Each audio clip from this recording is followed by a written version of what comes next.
আমরা আপনাদেরকে আজকে নিয়ে চলে যাব আন্দামান। তাই আমরা বেরিয়ে পড়েছিলাম সকাল সকাল, ঘুম থেকে উঠেই ক্যাব বুক করে ফেলেছিলাম। ক্যাব নিয়ে আমরা সোজা চলে গেছিলাম কলকাতা এয়ারপোর্ট। আমাদের প্লেন ছিল সকাল 9:05 এবং আমরা ফ্লাইট বুক করে ফেলেছিলাম ইন্ডিগোর, যেটা আমাদের সুটেবল ছিল টাইমিংয়ে। এয়ারপোর্ট পৌঁছে আমাদেরকে প্রথমে তো চেক ইন করে নিতে হলো, তারপর করতে হলো বোর্ডিং পাস। তারপর আমরা চলে গেছিলাম সোজা লাগেজ বুকিং কাউন্টারে, যেখানে আমাদের কিন্তু কোনো অ্যামাউন্ট লাগেনি, কারণ আমাদের ওয়েটটা ছিল ইন্ডিগোর গাইডলাইন্সের মধ্যেই ছিল। এরপর আমাদেরকে করতে হলো কিন্তু হেভি সিকিউরিটি চেক, কারণ আপনাকে সব কিছু বেল্ট, ম্যাগনেট এগুলো সব খুলে ফেলে সব কিছু চেক, লাগেজ চেক করিয়ে নিতে হবে। সেখানে দাঁড়িয়েছিল আমাদের ইন্ডিয়ান আর্মির ফোর্স, যারা আমাদেরকে মেটাল ডিটেক্টর দিয়ে চেক করে নিল। তারপর আমরা চলে গেছিলাম ইন্ডিগোর বাসে। ইন্ডিগোর বাস ওয়েট করছিল আমাদেরকে ফ্লাইট পর্যন্ত পৌঁছে দেওয়ার জন্য। আমরা সোজা চলে গেলাম এয়ারপোর্ট দেখতে দেখতে, প্লেন দেখতে দেখতে আমাদের গন্তব্যস্থল ইন্ডিগো ফ্লাইট, যেটা যাবে আন্দামান। এরপর সবাই যেটা করে আমরাও সেটা করলাম, প্লেনের সামনে একটু ভিডিও, একটু ফটোশ্যুট করে নিলাম।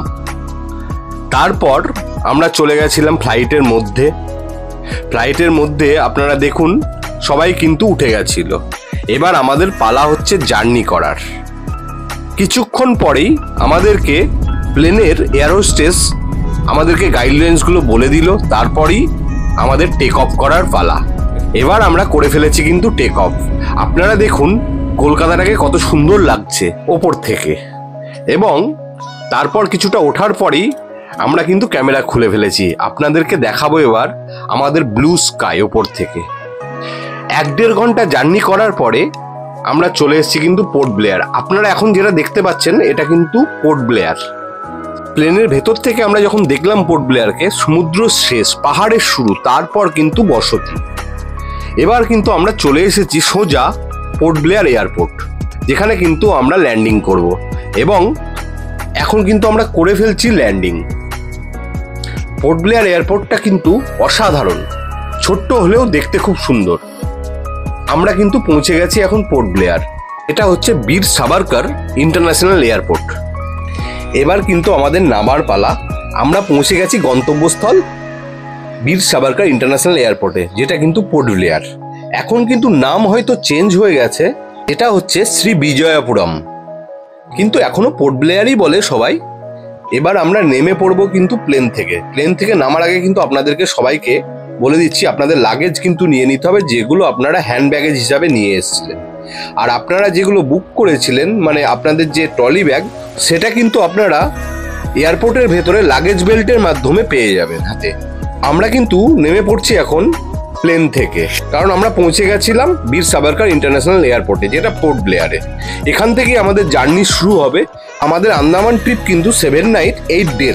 তো আমাদের একটা লং জার্নি, আমরা অনেকগুলো আইল্যান্ডে যাব, সবগুলোই কিন্তু আপনাদের কাছে তুলে ধরবো আমার ব্লগের মাধ্যমে। আপনারা দেখে বলবেন কেমন লাগলো, কিন্তু অবশ্যই জানাবেন। এটা আপনারা যেটা দেখতে পাচ্ছেন এটা কিন্তু পোর্ট ব্লেয়ার এয়ারপোর্ট, ছোট্ট হলেও খুব সুন্দর দেখতে। আমরা প্লেন থেকে এখন নেমে পড়েছি। এবার আমরা কিন্তু আমাদের ট্রলি ব্যাগ কালেক্ট করব ওপরে গিয়ে, যেটা লাগেজ বেল্টের মাধ্যমে কিন্তু আমরা হাতে পাবো। এখন আমরা কিন্তু পৌঁছে গেছি লাগেজ বেল্টের সামনে। এখান থেকে কিন্তু আমরা শুরু করব আমাদের জার্নি। এখন কিন্তু দেখুন লাগেজ বেল্টে আমাদের লাগেজ চলে এসেছে। এবার আমরা কিন্তু এটা নিয়ে নেব। আপনারা এয়ারপোর্টে কিভাবে জার্নি করবেন আমার ভিডিও দেখে আপনাদের কিন্তু একটু হলেও হেল্প হবে। আর এয়ারপোর্টের বাইরে বেরিয়ে দেখতে পেলাম আমাদের তিরঙ্গা, মানে আমাদের ইন্ডিয়ান ফ্ল্যাগ। ইন্ডিয়ান ফ্ল্যাগ দেখে আমার বলতে ইচ্ছে করলো বন্দে মাতরম। আমার ভিডিও যদি আপনাদের ভালো লেগে থাকে তাহলে আমার চ্যানেলটিকে সাবস্ক্রাইব আর ভিডিওটিকে লাইক করতে ভুলবেন না।